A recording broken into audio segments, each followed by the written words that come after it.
میں ہوں تیرا ناول بہت ہی ایموشنل اور رومانٹک ہونے جا رہا ہے۔ ناظرین اپنے کمنٹس اور لائک کا اظہار ضرور کیجیے تاکہ ہماری حوصلہ افزائی ہو سکے۔ جی تو چلتے ہیں پارٹ نمبر 1 کی طرف۔ یاد آ گئی آپ کو آپ کی کون یونی بھی ہے اور جس میں آپ پڑھتی ہیں۔ یونی کی گیٹ سے داخل ہوتی بلیک عبایا پر بلیک حجاب لگائے، نقاب سے چہرہ ڈھک، ہاتھوں سے گلوز کلوز پہنے ہوئے، کندھے پر بیٹ لٹکائے، خود کو پوری طرح ڈھانپے لڑکی کو دیکھ کر اس کی دوست طنز کرتی ہے۔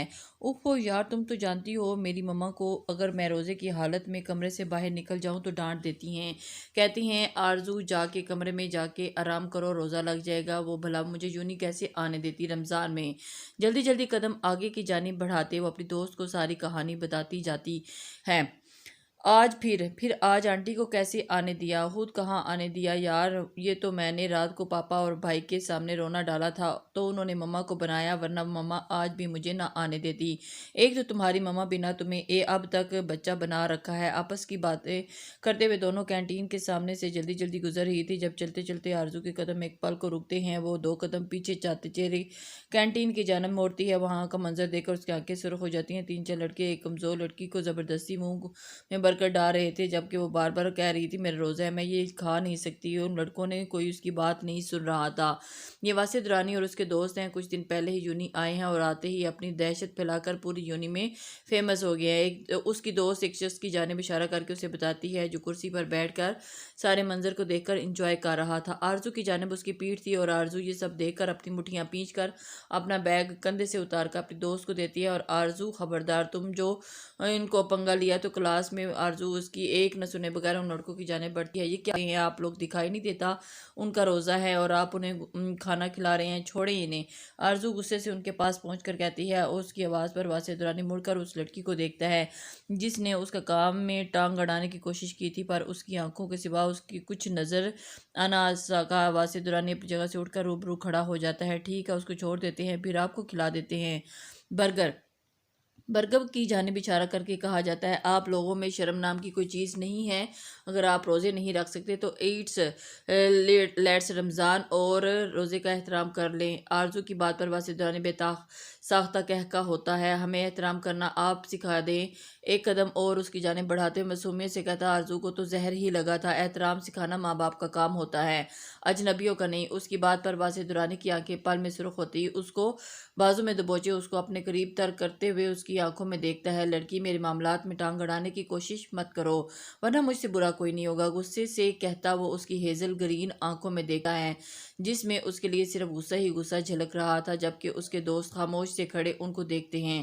آج تو ہاتھ لگا لیا، اگلی بار ہاتھ لگانے کی کوشش کی تو اس کی کسی قابل نہیں چھوڑوں گی۔ پل میں اس کو دھکا دے کر خود سے دور کیے انگلی اٹھا کر غصے سے وارن کرتے ہوئے واسع درانی کو متاثر کر گئی تھی۔ اور ریئلی چلو پھر ٹرائی کرتے ہیں۔ اس کی بات کو مذاق میں اڑاتے اس کی جانب ہاتھ بڑھا جسے آرزو خود تک پہنچنے سے پہلے ہی پکڑ کر مڑوڑ دیتی ہے اور وہ اس سب کے لیے تیار نہیں تھا۔ جھٹکے سے اپنا ہاتھ چھڑاتا در سے اس کی سسکی لیتا اور جب اس کے دوست تو حیرت سے دیکھتے ہیں مجھے کمزور اور بے بس ہرگز مت سمجھے گا اور اپنے اٹھنے پر ہاتھوں کو توڑنا خوب جانتی ہوں، اس لیے مجھے دوبارہ ہاتھ لگانے کی غلطی سے گریز کیجیے گا۔ غصے کرتی اس لڑکے کو اشارہ کرتی اس کی فوراً سمجھ تو وہ بھانپ گیا اور اب کوئی اسے روکتا بھی نہیں جبکہ پیچھے آصف درانی کو متاثر نظروں سے دیکھتا رہا۔ بھائی آپ ٹھیک ہے نا؟ مجھے اس لڑکی کے بارے میں ساری انفارمیشن چاہیے۔ اپنے دوستوں کی باتوں کو اگنور کر کے آرزو پر نظریں گاڑے اپنا حکم سناتا ہے۔ آرزو اپنے دوست کو بیگ لے کر ایک نظر پیچھے واسع درانی کو دیکھ کر چلی جاتی ہے اور ان سب چکروں میں وہ آج کلاس سے بھی لیٹ ہو گئی تھی۔ آرزو کی بچی رکو، میں آج تم کو بھائی کو بتاؤں گی اور تم ان کی کلاس سکھائی سکلز آج پوری طرح یوز کرتی ہو۔ یونی میں سب کو پنگا لیتی رہتی ہو، کلاس میں تو وہ دونوں لیٹ ہو چکی تھی، اب وہ پہلے دونوں پارک میں بیٹھی تھی اور اس کی فرینڈ اسے دھمکی دیتی تھی۔ اسے ڈر تھا واسع درانی جیسے خطرناک بندے سے پنگا لے کر کسی بڑے خطرے میں نہ ڈال لے۔ بتا دینا انہوں نے پوری بات جان کر خود کو شاباشی دینی ہے۔ ہمیشہ کی طرح بے فکر اس کا لہجہ دوست کو چڑھا دیا۔ آرزو تم نہ اپنی سی لاپرواہی کی وجہ سے کسی دن بڑے خطرے میں پھنسو گی، دیکھنا تو پھنسنے دو نا، ہمیشہ کی طرح اللہ کر لے گا میری حفاظت، یقین سے جواب دیا جاتا ہے جسے سن کر اس کی دوست میں اس کے لیے سلامتی کے لیے دعائیں کرتی ہے۔ دونوں اسکول سے لے کر ساتھ ایک دوسرے سے قریب تھی اور آرزو کا سب سے جتنا بھی دوستانہ رویہ کیوں نہ ہو اس کی دوستی ایک ہی تھی جو اسے بہت عزیز تھی، یہ تھے آرزو فاروقی اور واصع درانی۔ واصع درانی اس شہر کے جانے مانے بزنس مین نوید درانی اور ان کی مرحوم بیگم عائشہ درانی کی اکلوتی اولاد تھا، جس پر بچپن ہی سے دھیان نہ دینے کی وجہ سے وہ بڑا ہو کر خاصا بگڑ چکا تھا اور دنیا کا کوئی ایسا غلط کام نہیں کرتا تھا جو واصع درانی نہ کرتا ہو، پھر اس کو روکنے والا کوئی نہ تھا۔ اور دوسری طرف آرزو فاروقی، مزمل فاروقی اور تیجا فاروقی کی سب سے چھوٹی لاڈلی بیٹی، حسن اور سیرت دونوں میں سے آگے، نرم مزاج اور ہمیشہ حسن کے لوگوں سے چھپا کر رکھنے والی، خود کو کسی امانت سمجھنے آرزوگار کی جان تھی اور پر بہت جلد کسی اور کی جان بننے والی تھی۔ السلام علیکم ممانی جان، کیسی ہیں آپ؟ گھر میں داخل ہوتے ہوئے آرزو سیدھا کچن میں آ کر اپنی ماما کے پیچھے ہک کر کہتی ہیں، وعلیکم السلام میری جان، آپ کی طبیعت ٹھیک ہے؟ نہ روزہ تو نہیں لگ رہا؟ اس کی ماں اس کو دیکھتے ہی فکر مندی سے شروع ہو گئی تھی۔ ماما میں ٹھیک ہوں، اور قسم سے مجھے تو فیل بھی نہیں ہو رہا کہ مجھے روزہ ہے، آپ ایویں اتنی ٹینشن لیتی ہیں۔ آرزو پیار سے اپنی ماں کو تسلی دیتی ہے، پر ان کے تاثرات دیکھ کر لگ رہا تھا کہ کچھ خاص مطمئن نہیں ہوئی۔ اچھا ٹھیک ہے، آپ کمرے میں جا کر فریش ہو جاؤ، پھر نماز پڑھ کے تھوڑی دیر سو جانا، وقت جلدی گزر جائے گا۔ اس کی ماں اس کے ماتھے پر بوسہ دے کر کہتی ہے تو آرزو سارا لا کر اپنے کمرے میں چلی جاتی ہے۔ بھائی اس لڑکی کے بارے میں معلوم ہو گیا؟ واصع درانی جو یونین سے گھر آ کر گدھے گھوڑے بیچ کر سو رہا تھا کہ موبائل پر بیل ہوتے ہی بغیر نمبر دیکھے فون اٹھا کر کان پر رکھ لیتا ہے، پر آگے اپنے دوست کی بات سن کر اس کے چہرے پر شیطانی مسکراہٹ آ جاتی ہے۔ شروع ہو جاؤ، میں سن رہا ہوں۔ ویسے ہی لیٹے ہوئے حکم سنایا جاتا ہے۔ اس کا پورا نام آرزو فاروقی ہے، باپ کا نام مزمل فاروقی اور اس کی ماں کا نام ہدیجہ فاروقی ہے۔ مزمل فاروقی کے 3 بچے ہیں، سب سے بڑی بیٹی جو شادی شدہ ہے اور دوسرے نمبر پر ان کا ایک بیٹا ہے عباس فاروقی، اور سب سے چھوٹی آرزو فاروقی جو کہ یونی کے پہلے سیمسٹر میں ہے، اور اس کا دوست پیج پر لکھی آرزو کی ساری انفارمیشن اس کے گوش گزار کر جاتا ہے، اور وہی یہ سب سن کر واصع مسکرا دیتا ہے۔ انڈرسٹینڈنگ؟ تو مس آرزو فاروقی، تم نے مجھے دھمکی دی تھی نا، اب تیار ہو جاؤ، آ رہا ہوں میں تمہاری زندگی میں تباہی مچانے۔ فون بند کر کے تصور میں آرزو کو بول کر وہ واپس نیند کی وادیوں میں چلا جاتا ہے۔ ہیلو برو، کیسے ہیں آپ؟ اپنے بھائی کے پاس بیٹھتے کافی کا کپ ان کی جانب بڑھانے سے ان کا حال بھی پوچھا جاتا ہے۔ میں فٹ ہوں، تم سناؤ، آج روزہ تو نہیں لگا؟ عباس کافی کا سیپ لیتے شرارت سے پوچھتا ہے۔ بھائی میں اتنی کمزور نہیں ہوں، میں اتنی کمزور نہیں ہوں، پر پتہ نہیں ماما کو اتنی کمزور کیوں لگتی ہوں۔ ویسے مزے کی بات بتاؤں، جب گھر پر ہوتی ہوں نا تو کمرے میں بیٹھے بیٹھے مجھے بھوک کا شدت احساس سے ہوتا ہے، اور آج تو مجھے کچھ فیل ہی نہیں ہوا۔ آرزو بھائی کی بات پر پہلے منہ بنائے بولتی، پھر بعد میں انہیں آج کی اپنی کیفیت بتاتی ہے۔ میرا بچہ، ماں کو ہمیشہ اپنے بچے کمزور ہی لگتے ہیں، پھر چاہے وہ کتنے ہی موٹے کیوں نہ ہو۔ عباس کی بات پر آرزو کھلا کر ہنس دیتی ہے۔ سچ میں بھائی، اصل اس لیے ماما کو آپ بھی کمزور لگتے ہیں، جبکہ آپ کافی حد تک موٹے ہو چکے ہیں۔ آرزو اس کی بات پہ کے جواب میں شرارت سے کہتی ہے، جس پر عباس منہ کھولے خود کو دیکھتا ہے۔ میری جان، اس کو موٹا نہیں بولتے، یہ جو پورا دن رات میں جم کرنے لگا ہوں نا، یہ اس کا نتیجہ ہے۔ تم کیا جانو، لڑکیاں مرتی ہیں ایسے ڈولوں پر؟ عباس اپنے ڈولے دکھاتا ہے۔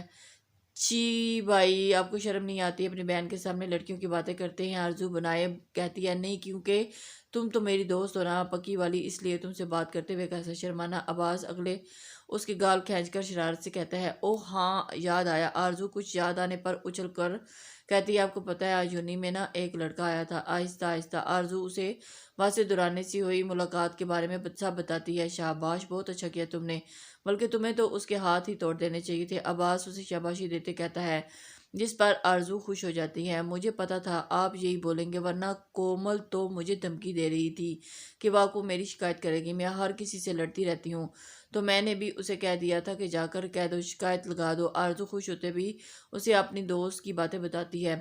وہ دونوں بہن بھائی ایک دوسرے کے پکے دوست تھے، جو باتیں کسی سے نہیں کر سکتے تھے، وہ ہر بات ایک دوسرے سے شیئر کرتے تھے۔ میں صحیح کا ساتھ دینے کے لیے تمہیں کبھی نہیں روک سکتا۔ جہاں تک رہی بات کسی سے پنگے کی، تو میں ہوں نا، کوئی مسئلہ ہوا تو سب سنبھال لوں گا۔ عباس کی بات پر آرزو مسکرا دیتی ہے، دل ہی دل میں رب کا شکریہ ادا کرتی ہے، اور اسے اچھے گھر ملے ہیں جو ہر حال میں اسے سپورٹ کرتے ہیں، اس کی ہمت بندھاتے تھے۔ مسکراتے ہوئے چائے کے خالی کپ اٹھا کر وہ کچن میں رکھنے چلی گئی تھی۔ اگلے دن آرزو یونی آئی تو واصع درانی کے گیٹ پر کھڑا پایا وہ اگنور کرتے آگے بڑھنے لگی، جبکہ اس کے سامنے آ کر کھڑا ہو گیا، جس کی وجہ سے مجبوراً آرزو کو رکنا پڑا۔ ہائے، کیسی ہو؟ واصع درانی کا انداز دیکھ کر آرزو آئیبرو اچکا کر اسے دیکھتی ہے۔ بات سنیں، میں کیا آپ کی کوئی سالوں پرانی دوست ہوں جو آپ مجھ سے اتنے بے تکلف ہو کر بات کر رہے ہیں؟ آرزو کمر پر ہاتھ رکھ کر اپنی آنکھوں کو چھوٹا کیے اس سے پوچھتی ہے، جس پر واسع درانی کے چہرے پر مسکان آ جاتی ہے۔ اب تک تو نہیں، ہم آگے اچھے دوست بن سکتے ہیں، کیا تم مجھ سے دوستی کرو گی؟ واسع اس کے سامنے دوستی کا ہاتھ بڑھاتا ہے، جس پر آرزو کی آنکھیں پوری کھل جاتی ہیں۔ مطلب اس کے جیسا بدتمیز لڑکا آرزو فروخی سے دوستی کرنا چاہتا ہے؟ سوری، میں لڑکوں سے دوستی نہیں کرتی۔ کیونکہ ہمارا مذہب اس چیز کی اجازت نہیں دیتا، اور جس چیز کے لیے میرے اللہ نے مجھے منع کیا ہے اس کو کرنے کا میں سوچ نہیں سکتی۔ اور اس کے کیوں جواب میں آرزو بہت آرام سے اسے جواب دیتی ہے، جس پر واسع کا کہکہ بلند ہوتا ہے۔ سیریسلی، تمہارے اللہ نے تمہیں منع کیا؟ ویسے تمہارے یہ اللہ ہوتے کہاں ہیں؟ میں نے تو کبھی نہیں دیکھے، بس سنا ہے کہ ایک اللہ ہے جو اس دنیا کو چلاتے ہیں پر خود دکھائی نہیں دیتے۔ پھر وہ تم سے کیسے بات کرتے ہیں؟ واسع اس کی بات پر ہنستے ہوئے مذاق اڑانے والے انداز میں پوچھتا۔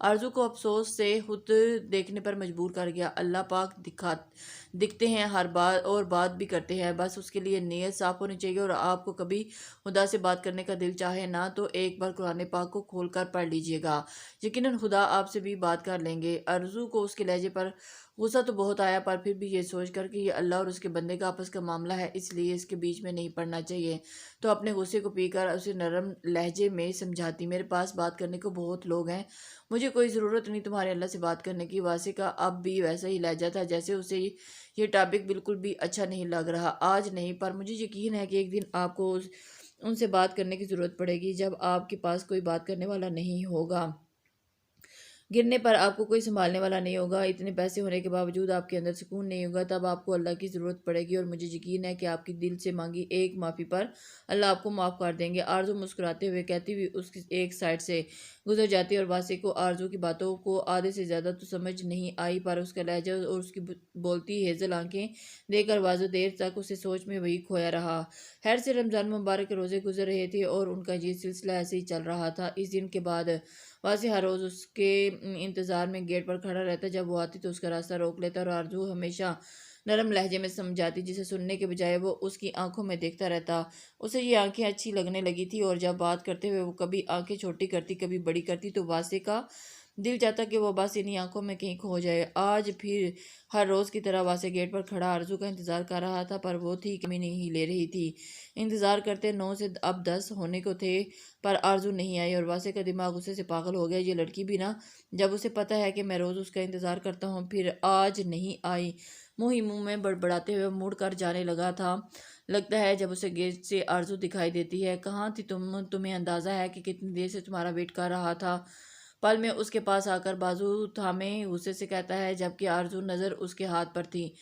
بازو چھوڑے میرا، غصے سے اس کے ہاتھ کو جھٹکتے کہتی ہے، میں نے نہیں کہا تھا کہ آپ انتظار کرنے کو، آپ خود ہی شوق سے اپنا وقت ضائع کرنے کا، اور دوسری بات میں نے پہلے بھی کہا تھا کہ اب بھی کہہ رہی ہوں کہ مجھ سے دور رہ کر بات کریں، اس سے پہلے کہ اس دن کے بعد پہلی بار آرزو نے غصے میں بات کی، جس پر واسع ضبط سے اپنے ہاتھوں کی مٹھی بناتا ہے۔ بھائی، آپ اس لڑکی کی اتنی باتیں کیسے برداشت کرتے ہیں؟ کہیں آپ کو اس سے سچ میں پیار تو نہیں ہو گیا؟ آرزو کے وہاں جاتے ہی واسع کا دوست جو کب سے دور کھڑا یہ منظر دیکھ رہا تھا، اس کے پاس آ کر کہتا ہے، پیار؟ وہ بھی اس کپڑے کی دکان سے؟ ہاں ہاں ہاں، تمہیں کیا لگتا ہے میرا ٹیسٹ اتنا خراب ہے؟ واسع اس کی بات پر ہنستے ہوئے کہتا ہے، پھر آپ کو اتنا برداشت کیوں کر رہے ہیں؟ دیکھا نہیں کتنی اکڑ ہے اس لڑکی میں؟ اس کا دوست سمجھنے سے قاصر تھا۔ آخر واسع کیا کرنا چاہتا تھا؟ بس یہی، اکڑ تو توڑنی ہے۔ اس نے میرا ہاتھ جھٹکا تھا نا، اب دیکھنا تم، وہ خود میرے پاس آئے گی، مجھے ہاتھ لگائے گی، اور تب اس کا ہاتھ جھٹکوں گا، بالکل اس کی طرح۔ واسع ہونٹوں پر شیطانی مسکراہٹ سجائے اسے اپنا آگے کا لاحقہ عمل بتاتا ہے، پر بھائی میں نے سنا ہے یہ جو پردے والی لڑکیاں ہوتی ہیں نا، یہ خود کسی لڑکی کے پاس نہیں جاتی اور نہ کسی کو ہاتھ لگاتی ہیں، یہ صرف ہسبینڈ کو ہاتھ لگاتی ہیں۔ اس کا دوست کہیں سے سنی ہوئی بات یاد کر کے اسے بتاتا ہے، پردے والی یہ سب دکھاوا ہے، نخوت سے کہتے ہیں۔ واسع وہاں سے چلا جاتا ہے، پیچھے اس کا دوست بھی کندھے اچکا کر دوسری سمت چلا جاتا ہے۔ السلام علیکم ماما پاپا۔ آرزو گھر میں داخل ہو کر بلند آواز سے اپنے ماں باپ کو سلام کرتے ہوئے اپنا نقاب اتارتی ہے۔ وعلیکم السلام بیٹا، کیسا گزرا دن؟ مزمل فاروقی سلام کا جواب دیتے اسے اپنے پاس بلا کر سوال کرتے ہیں، بہت ہی برا۔ آرزو واسع درانی کی آج حرکت یاد کی